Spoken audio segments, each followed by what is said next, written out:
So the other thing I thought I'd cover in this video just for shits and giggles is, you know, my last vlog I mentioned that I liked Pet Sematary, and some people seem to get a kick out of that. I guess some people liked it too, or some people thought it looked interesting, or they're also Stephen King fans and want to know whether there's Stephen King movies I liked. Lee and I, last weekend we went to Kentucky mainly to go to this really awesome restaurant called Patty's, and I'm not going to really go into that, but since we were in Kentucky, and Kentucky happens to have some really good pawn shops, we decided to check out the DVDs, and oh my god, we are not the sort of people who would normally buy a whole lot of like anything at once, but they had an awesome deal on DVDs. It was like $2.50 for each, and they happen to have a lot of videos that we wanted, it, you know, to some extent. So we went to 2 pawn shops. We were going to buy 10 from each one, but in both cases we ended up putting one back. So we came back with 18 DVDs, and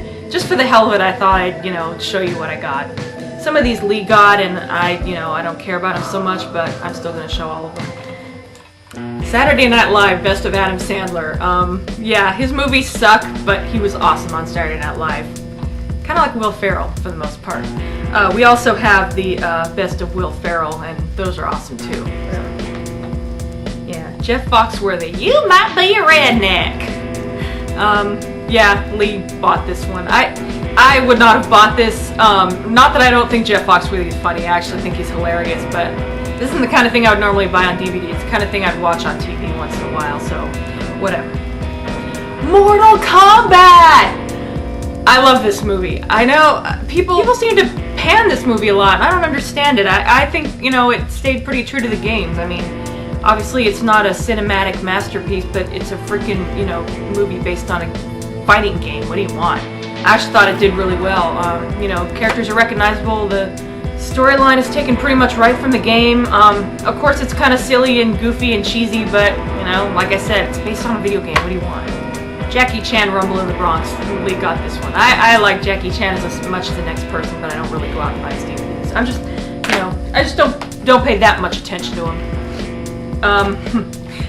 The Grudge 2. I've never actually seen this movie. I actually heard it royally sucked, but a lot of people didn't like the first Grudge movie, and I liked it a lot, so I've been meaning to give this a chance. I would not have bought it, except, you know, it was like super cheap, so if I don't like it, I can always eBay it, or something, you know. Weird that this isn't numbered, but Friday the 13th, the final chapter. I think this is part 4 or part 5. I think it's the one with Corey Feldman, is it? I'm not sure. I actually don't remember this one too well. I'm actually not a huge Friday the 13th fan. I'm more of a Nightmare on Elm Street fan, but I really liked Friday the 13th part 7. And, you know, what the hell, it was cheap, so I bought it. And I really don't remember this one too well. So I think this is the one where a bunch of teenagers get slashed, but, you know, I could be wrong. Truth about cats and dogs. Yeah, okay. I'm sort of a tomboy, and I like a lot of guy stuff, but I also like a really good chick flick once in a while, and, you know, Janine Garofalo is in it, and she is awesome. So, yeah, Truth About Cats and Dogs. I haven't seen it in a while. It's one of those movies that I never really expected to get it on DVD, but I always watch it whenever it's on TV, so I figured, what the hell. Okay. Matrix Reloaded. I know a lot of people think only the first movie was good and the last 2 sucked.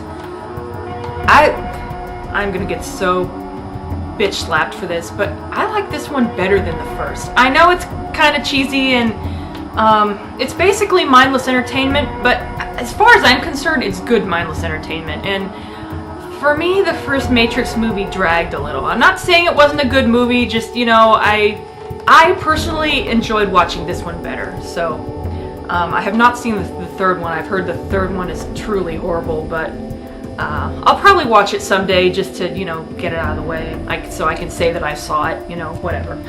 Slither, this is one that Lee got. I think it's because the guy from Firefly is in it. Whatever. Oh yeah. Again, I never thought I would actually buy this movie, but again, it was cheap, and, well, Stephen King's Cujo. This is a very unpleasant movie, and I don't know if I'm ever going to watch it. It's one of those that I used to love it when I was in high school, and I was a little more of a hardcore horror fanatic back then, and now I'm grown up a little more, and I realize just how, you know, messed up this movie is. I mean, you have, like, cruelty to animals and cruelty to kids, and really bad. I'm sure I'll watch it at some point, because it is a good movie, and it's a pretty good, you know, Stephen King adaptation, but, yeah, pretty messed up. Incidentally, my mom has a dog who's a fox terrier, and we named him Cujo because we're both Stephen King fans, so yeah. Funny thing about this movie, they kind of tacked on a happy ending, and the book did not have a happy ending. Actually, Stephen King books rarely have happy endings, but the movies always want to tack one on there, which I think is one of the things I thought was cool about Pet Sematary. It stayed true to the book in the end. The Ring 2, I actually love The Ring. I know everyone seems to want to hate on The Ring. I don't quite understand that.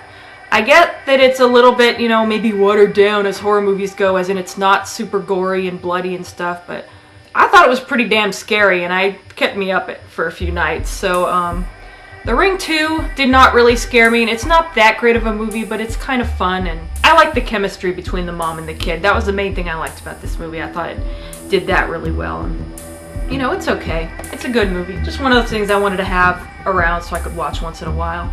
Oh, King Kong, the remake, of course, by Peter Jackson. Believe it or not, I have not seen this movie. I need to see it, which is why I bought it. So hopefully I'll be seeing it soon. I'm sure it's going to be awesome. I've heard nothing but good things about it, pretty much. Bedazzled. What can I say? I love Brendan Fraser. He is freaking adorable. So there you go. It's a pretty good movie, too.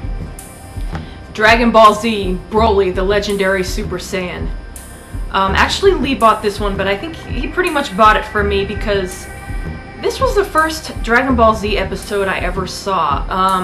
It was at this tri-monthly local comic book convention that I used to go to, and a friend of mine used to sell like various bootlegged anime, and he had a TV set up, and a lot of times he would, you know, show some of the anime that he was selling, and one day he was just, I had never heard of Dragon Ball Z before. I don't think it had come out in the US yet. I think he was showing this, and I did not understand it at all, but I loved it for some reason. It was like super violent, and it was just funny and stupid, and I don't know, just the whole like little kids kicking ass thing just really got me. I'm like, this thing is crazy. I have to have this. And it was like, you know, one of those bootlegs, you know, where it had like the you know, the tracking problems, and you know, it was poorly translated at the bottom, and like I said, I was completely confused. I had no idea who this Broly guy was and why he kept saying Kakaroto. I did not get it at all. I had no idea what the hell Kakaroto was. Eventually, I started watching Dragon Ball Z, and eventually I picked up on it. Oh, Kakarot, Goku's real name. But Goku isn't even in this that much until the very end, so. Anyway, yeah, long story short, it was confusing, but I loved it, so I bought the VHS tape, and like years later I started watching Dragon Ball Z once it was dubbed, and you know, I became a fan. Dodgeball. I have not seen this one. Lee bought it. Whatever. I remember hearing it was good. That's all I know about it. Hitchhiker's Guide to the Galaxy. Again, I haven't seen it. Lee bought it. I know it's supposed to be really good. I've never had that much interest in it. I'm sure we'll watch it eventually. I'll probably like it. Whatever. Little Miss Sunshine. This movie is awesome. You probably haven't heard of it. It's one of those, you know, sleeper hits. It probably wasn't an indie film. It's probably just that for whatever reason it flew under the radar and nobody knew about it. But seriously, try to watch this if you possibly can. It is freaking hilarious. It's an obscure movie. Okay, I have no idea what that was about. Yeah, Lee's playing video games in the other room. Anyway. Yeah, we caught this on in an advanced screening of this on my birthday like years ago, and it turned out to be an awesome movie. Yeah, Little Miss Sunshine, check it out. I mean, it's got freaking Steve Carell in it, so you know, how can you go wrong there? Well, there you go. I think that's about all I wanted to say. On the video front, since I'm not going to be working extensively on my Gamed In episode, I have to be putting out more Pixels as Big as Cats again. Yeah, I guess that's it. Good night.